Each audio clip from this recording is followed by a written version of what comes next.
बिस्मिल्लाहिर्रहमानिर्रहीम। अस्सलाम वालेकुम गाइस, क्या हाल है आपका? ठीक है, उम्मीद करता हूँ सब खैरियत से होंगे। गाइस, आज हमारा प्रोग्राम बना है साबुत मसर बनाने का। साबुत मसर की जो दाल है वो बहुत टेस्टी बनती है और ये बॉयल चावलों के साथ ज़्यादा खाई जाती है। तो आज इसका तरीका मैं बताता हूँ आपको और किस तरीके से बनाते हैं। स्टेप बाय स्टेप आप उसको ज़रूर फॉलो कीजिएगा और इस रेसिपी को स्किप मत कीजिएगा। कोई भी अपना इसका स्टेप मिस हो गया तो फिर आपके लिए प्रॉब्लम होगी। ये दाल बड़ी ही सादा और बड़ी टेस्टी बनती है। इसमें ज़्यादा लवाजमात नहीं डलते, लेकिन जितने भी डलते हैं हर एक का टेस्ट बहुत प्यारा होता है। और ये जो उनसे इस दाल को साबुत मसर भी कहते हैं। कुछ लोग इसको काली दाल के नाम से भी पुकारते हैं, मसर, काले मसर कहते हैं।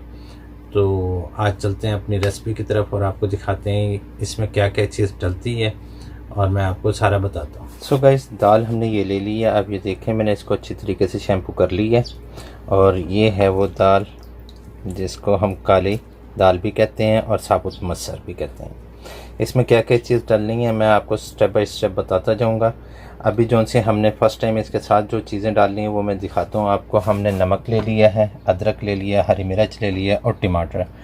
ये दाल जो सी मैंने है ये 200 ग्राम ली है। थोड़ा सा अदरक ले लीजिएगा, ज़्यादा नहीं लीजिएगा। हरी मिर्चें आप, क्योंकि इसमें लाल मिर्चें नहीं डलेंगी, लाल मिर्चें सिर्फ तड़के में डलेंगी। और टमाटर मैंने 2 मीडियम साइज़ के ले लिए हैं। सो गाइस, हमने अपनी पतीली ले ली है। ये दाल हमने जो शैम्पू की थी वो इसमें अब डाल रहे हैं।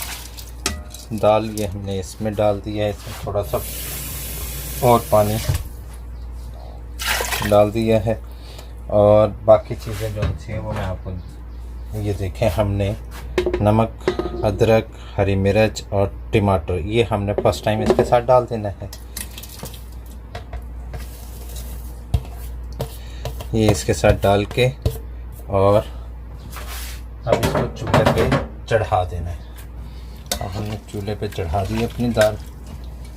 और ये दाल थोड़ा टाइम लेती है, तो इसको जो सा ना कम से कम ये गलने में 25 से 30 मिनट लेगी। आधा घंटा आपका लगेगा, ये दाल अच्छे से गल जाएगी। फिर आगे जो चीज़ें इसमें डलेंगी वो मैं साथ साथ दिखा दूँगा आपको। इसका मैंने दरमियानी आंच पर रख दी है। अब इस पर ढकना ढक देते हैं और ढकना जो सा है हम इसको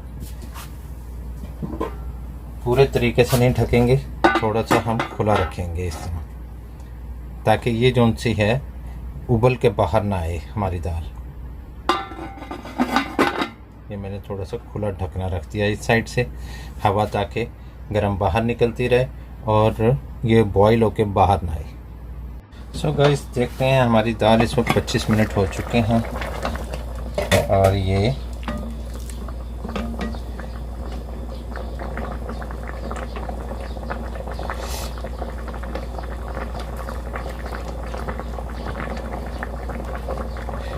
गाइस ये तो बहुत ज़बरदस्त गल चुकी है, गरम भी बहुत है। ये देखें आपके सामने। तो आप ये देखें कि ये गल गई अच्छे से। अगर आपके पास हैंड ग्राइंडर है तो आप उससे ग्राइंड कर सकते हैं या किसी भी चीज़ से इसको ग्राइंड कर सकते हैं। और इसका टोटल दाना आपने नहीं वो कर देना, मैश नहीं करना, हल्का हल्का खड़ा रखना है। तो आप खड़ा रखेंगे तो उससे दाल का टेस्ट और बढ़ जाएगा और बड़ी टेस्टी दाल बन जाएगी। तो गाइस, मैंने काफ़ी हद तक इससे जो है इस डंडे की मदद से इसको मैश कर दिया है दाल को। दाल हमारी मिक्स भी हो गई है।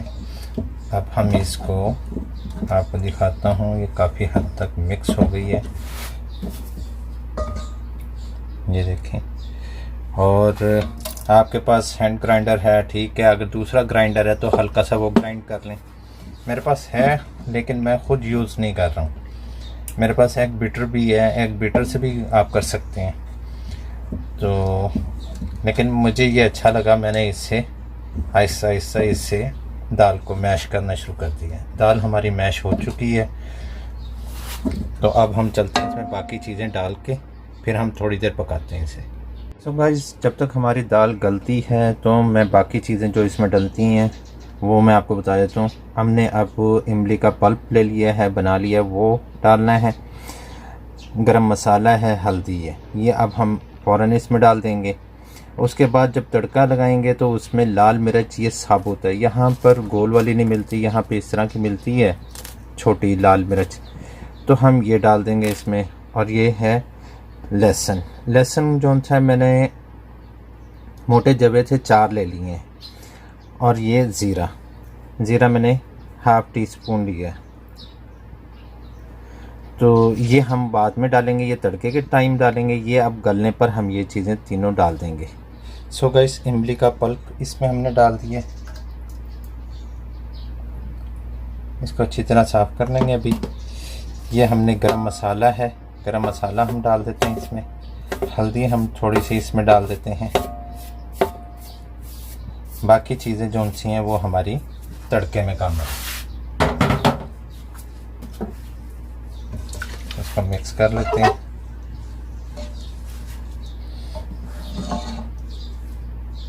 सो गाइस, इसको अच्छी तरीके से मिक्स कर लेते हैं। चूल्हा हमने जला लिया है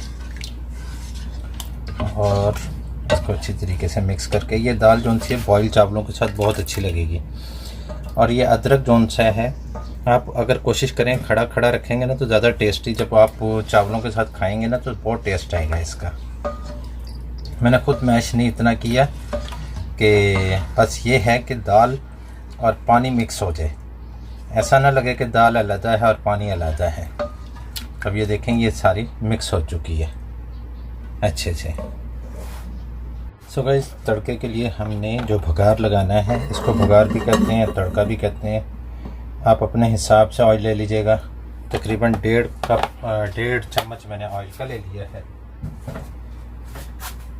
और थोड़ा सा ये गर्म हो जाए। गाइस, हमारा ऑयल जो है गर्म हो चुका है। हम इसमें सबसे पहले लहसुन डालेंगे। लहसुन जो सा वो हमारा थोड़ा सा ब्राउन होना चाहिए। अब हम इसके साथ लाल मिर्चें डाल देंगे।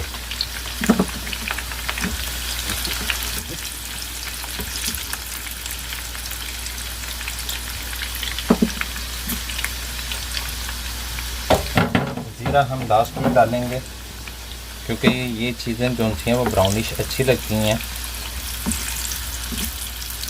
मिर्च भी हमारी थोड़ी सी करारी हो जाएगी। मिर्चें आप अपने हिसाब से देख लीजिएगा क्योंकि आपने उसमें हरी मिर्चें भी डाली हैं और इसमें जो सा है वो आपने लाल मिर्चें भी हैं, क्योंकि इसमें दूसरी पिसी हुई लाल मिर्च नहीं डलती, यही डलती है। अब ये ब्राउन हो चुका है। अब हम ज़ीरा अपना डाल देंगे।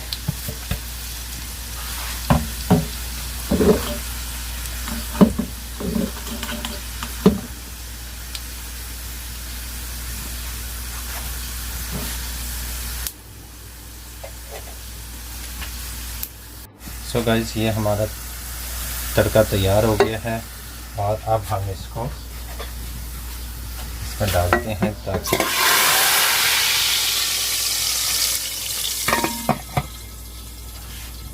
थोड़ी देर के लिए, सिर्फ 1 मिनट के लिए इसको सिर्फ बंद रखिएगा ताकि जौन सा है वो इसमें खुशबू आ जाए। सो गाइस, अब देखते हैं, इसमें चम्मच चला लेते हैं। दाल हमारी रेडी हो चुकी है और ये देखें खुशबू भी इतनी प्यारी आ रही है, गरम मसाले की भी। और मैं आपको डिश आउट करके दिखाता हूँ। तो गाइस, हमारी दाल तैयार हो गई है। इस पर मैंने हल्का सा हरा धनिया डाला, आप इस पर धनिया डाल सकते हैं, कुछ लोग पुदीना डालते हैं, जो आपका दिल करे, जो आपको सूट करता है वो ज़रूर करें, इस पर डालें। और इसके देखें लुक कितनी खूबसूरत है, टेस्ट में भी बहुत ज़बरदस्त बन गई है। और इसमें आप सबसे बड़ी बात ये देखें, जब तक आप मैश नहीं ना करेंगे इसको अच्छे से तो पानी और दाल मिक्स नहीं होगी। मैश करने के बाद ये जौन से पानी और दाल जौन से एक जान हो जाएगी और फिर ये खूबसूरत भी हो जाएगी और टेस्ट में भी बढ़ जाएगी। तो अपने भाई के इस चैनल को याद रखिएगा, अपनी दुआओं में भी याद रखिएगा। फिर इंशाल्लाह मुलाकात होती है एक और रेसिपी पे। अल्लाह हाफिज़, फ़ी अमानिल्लाह। Subscribe to my channel and also press this bell icon so you never miss any new updates.